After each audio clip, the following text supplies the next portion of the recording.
I never imagined I'd end up here, standing in a courthouse lobby, waiting to defend the woman my husband left me for. Dear viewers, welcome to our channel. Subscribe to receive more stories every day. But life, with its twisted sense of irony, had a way of circling back, just when you least expected it. 15 years ago, his name was Jared Cross. To the outside world, he was charming, magnetic, successful. To me, he was the man who swept me off my feet in law school with coffee-fueled study sessions and whispered promises of building an empire together. We married just after graduation and opened a boutique law firm, Cross & Winters. It was supposed to be equal, 50-50, both in love and in business. But Jared was never one to share power for long. It started small. He took more clients, got his name on bigger cases, made himself the face of the firm while I buried myself in paperwork, legal briefs, and late-night research. I didn't notice the shift until one day I realized the nameplate outside read simply, Cross Legal Group. Then came her, Giselle Lane, 23, an intern, all legs and ambition. She brought him coffee one day and never left. I found out the truth through whispers from the office receptionist and a hotel charge on our business credit card. He didn't even fight when I confronted him. You were always better at the back end of things, he shrugged. You'll land on your feet. He gave me $10,000, the beat-up Toyota I drove during law school, and a signed settlement drafted so neatly, so coldly, it might as well have been typed before I even knew. And then he married her. Present day. Diana Winters. A voice called, snapping me out of the memory. Turn. A young woman in a pencil skirt and oversized blazer held a folder to her chest like a shield. Judge Ramsey is ready to see you. I followed her into the courtroom, my heels clicking against the polished floor. I'd grown since those days. I opened my own small criminal defense firm 5 years ago, Winters Law. We didn't have marble floors or city skyline views, but we had grit. We defended the people no one else would touch. And I liked it that way, until this case landed on my desk. First I refused. When the file was handed to me by a state-appointed coordinator, and I saw the name Giselle Lane Cross, I laughed loud. I'm not defending her, I said. But it turned out Giselle was facing multiple counts of corporate fraud and embezzlement from Cross Legal Group, Jared's firm. She had no private counsel. The prosecutor, someone I'd faced before, was bloodthirsty. And Giselle, she'd requested me by name. I said no 3 times. Then I met her. She didn't look like I remembered. The years had dulled her sparkle. Her hair was dull, roots grown out. Her eyes, once full of fire and flirtation, looked haunted. I know I'm the last person you'd want to help, she said, hands trembling as she picked at the edge of a tissue. But I'm desperate, and I don't know who else I can trust. I crossed my arms. Why me? Because I think, she hesitated, swallowing hard. I think Jared is framing me. That stopped me cold. Why would he do that? She gave me a look that said, you know why. I hated her. Or I thought I did. But hatred didn't come as easily when someone looked broken. She told me Jared accused her of stealing $2.6 million from a corporate client account. She said she never touched the money. But the files were on her laptop, the transactions traced to her login. And Jared had already made public statements to the press. He said I was unstable, that I had postpartum depression, that I became erratic after our second child was born. You had a child? Yes. She nodded. Ooh. Carter's 6. Ella's 4. Something turned in my chest. I had no children.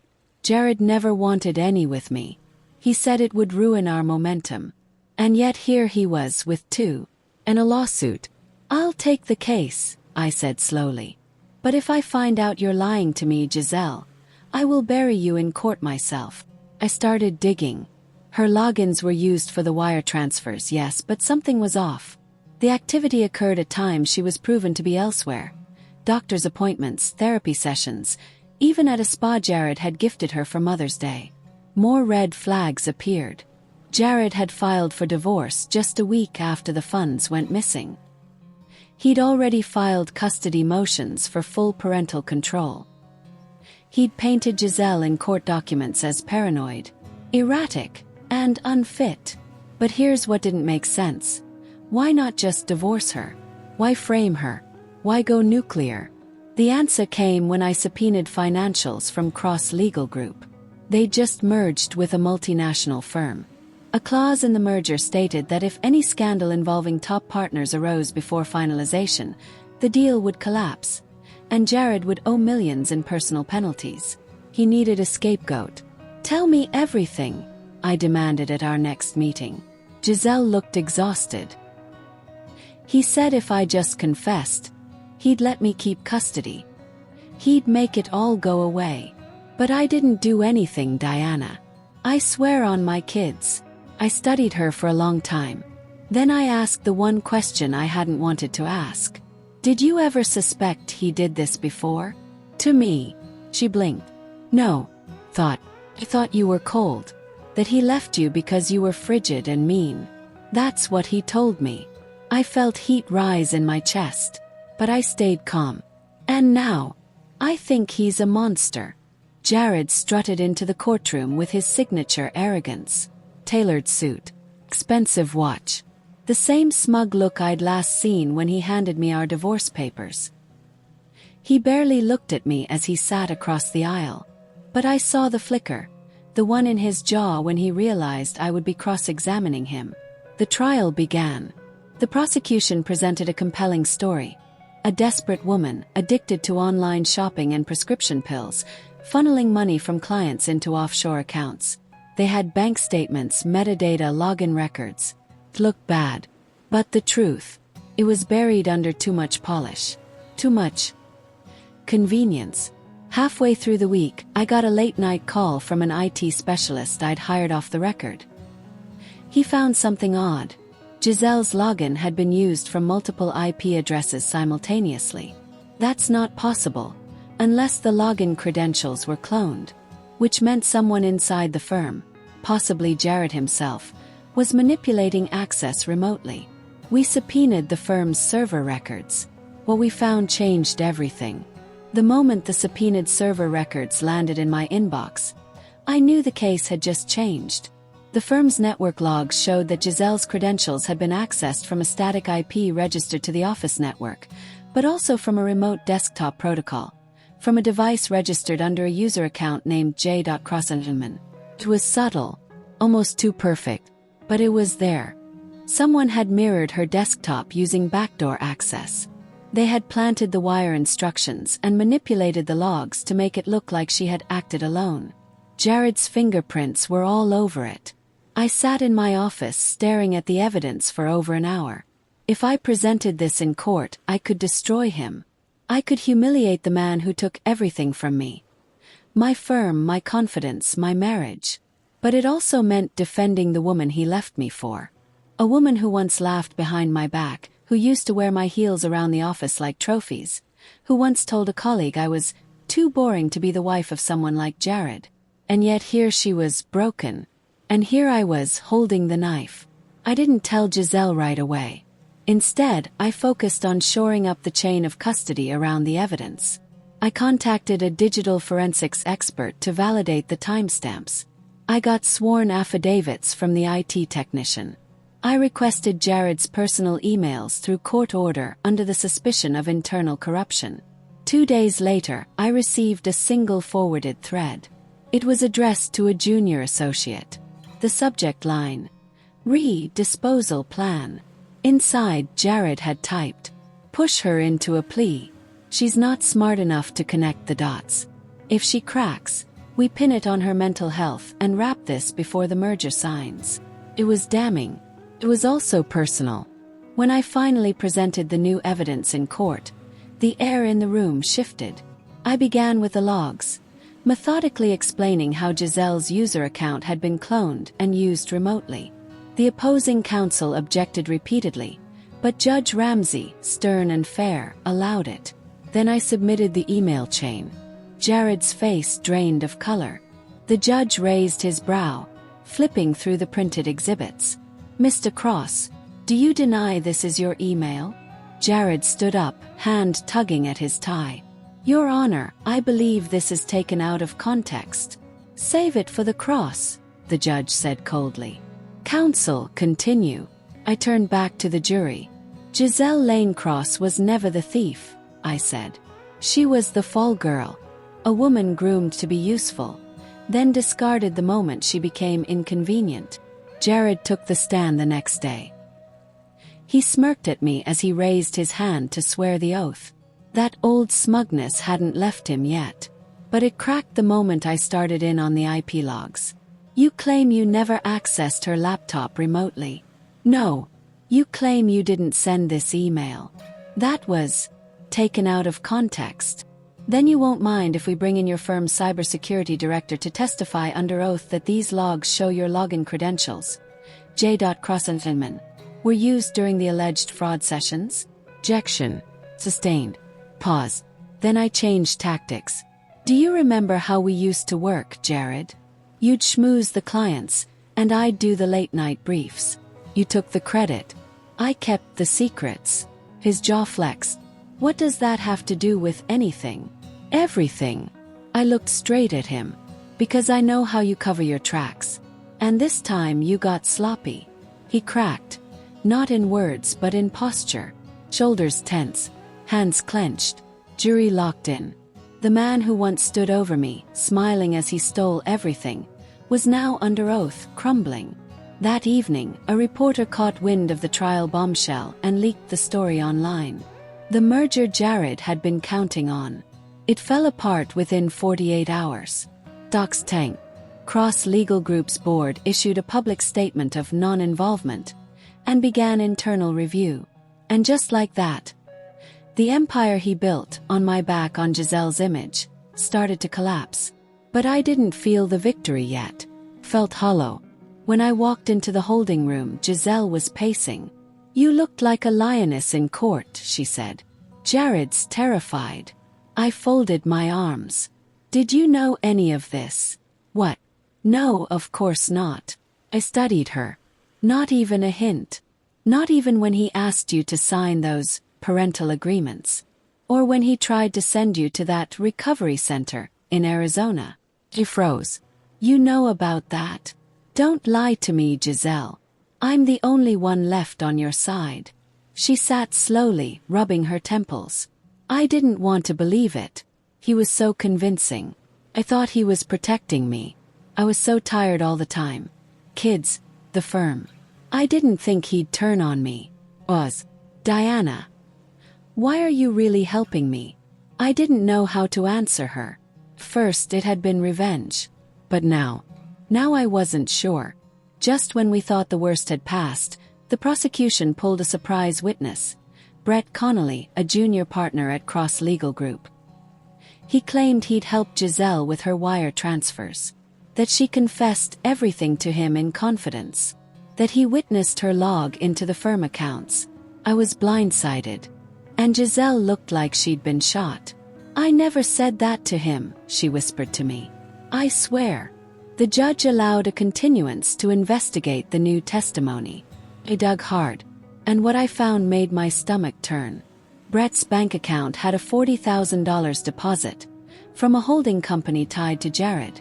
Another scapegoat. He wasn't done playing dirty. I requested emergency subpoena power and froze the holding account. Then I asked the judge for permission to recall Jared Cross for one last cross-examination. You've already grilled him, the prosecutor objected. New evidence, I said. And this time we're not playing games. The judge nodded. And the next morning I burned him down. Jared took the stand again, wearing a different tie this time, navy blue with gold stripes. He always dressed like politics was just another room he hadn't conquered yet. I waited for him to look at me, but he didn't. Not this time. He raised his right hand and took the oath. Do you swear to tell the truth, the whole truth, and nothing but the truth, so help you God? I do. I stepped forward slowly, holding the new file. It wasn't thick, but it was heavy. Mr. Cross, I said. Let's revisit your relationship with your junior partner, Brett Connolly. I'd hardly call it a relationship. He testified that Giselle admitted to transferring funds through her account and that he witnessed her accessing client files directly. Is that correct? So he says. And you find that credible? Jared tilted his head. He's a loyal associate. He's been with the firm 5 years. I don't know why he'd lie under oath. Neither do I said. Which makes what I'm about to show the court very unfortunate. I turned to the judge.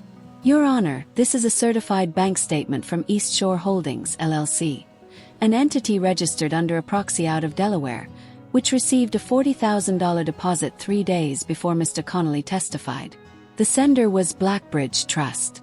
That fund, I looked directly at Jared, is partially owned by a trust you set up in 2013, under the name JRC Holdings. Silence. Are you suggesting, the prosecutor barked, that the defendant's ex-husband paid a witness to fabricate testimony? I didn't blink.